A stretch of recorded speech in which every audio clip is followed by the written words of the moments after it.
England की राजगद्दी साल 1509 से लेकर 1547 तक हेनरी के हाथों में हुआ करती थी। राजा हेनरी की कई पत्नियां और एलिजाबेथ व मैरी नाम की दो बेटियां थी। इनमें से मैरी राजा की पहली पत्नी की बेटी थी। राजा हेनरी को मैरी ज़्यादा पसंद नहीं थी, इसलिए वो उसके साथ बुरा व्यवहार करते थे। मैरी महल के नौकरों के साथ महल का काम करती थी। अगर मैरी कुछ कह भी दे तो राजा उसकी कोई बात नहीं मानते थे।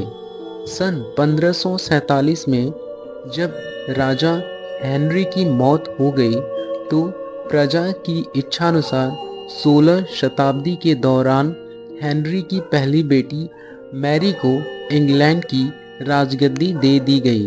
वह इंग्लैंड की रानी बन गई।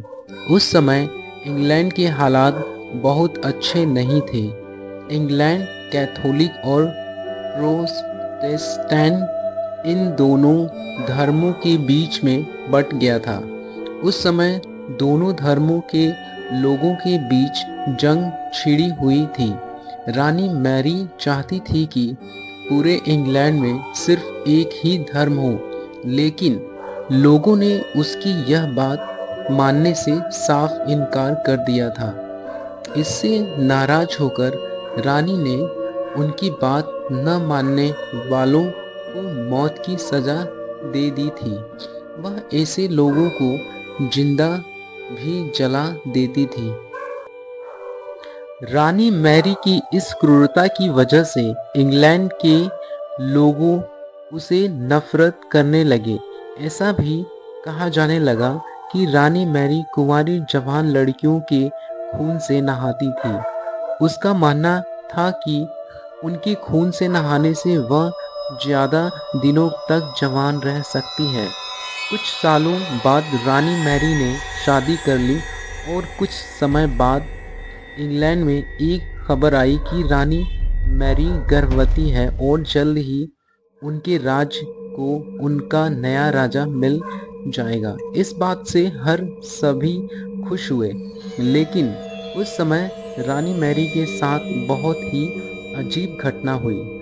उनके गर्भ में से किसी भी बच्चे का जन्म नहीं हुआ, बल्कि कुछ ही महीनों के बाद रानी मैरी का पेट फिर से सामान्य हो गया।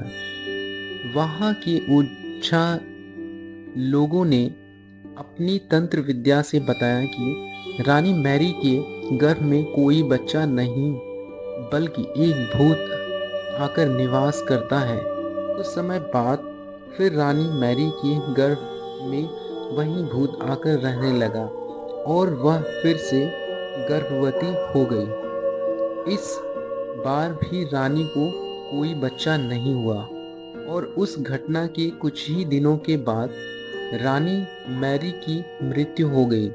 इसके बाद मैरी की छोटी बहन एलिजाबेथ को इंग्लैंड की राजगद्दी पर बैठाया गया और एलिजाबेथ इंग्लैंड की नई रानी बन गई। रानी मैरी की क्रूरता की वजह से इंग्लैंड को लोग उसे एक निर्दयी औरत मानते थे।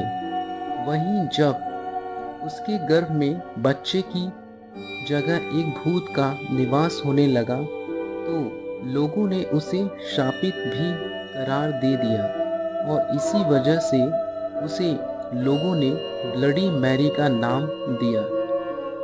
दोस्तों, इस कहानी से आपको सीख मिलती है कि ब्लडी मैरी की कहानी हमें यह सीख देती है कि अपने निजी विचारों व सोच को लेकर दूसरे लोगों पर जवाब नहीं बनाना चाहिए।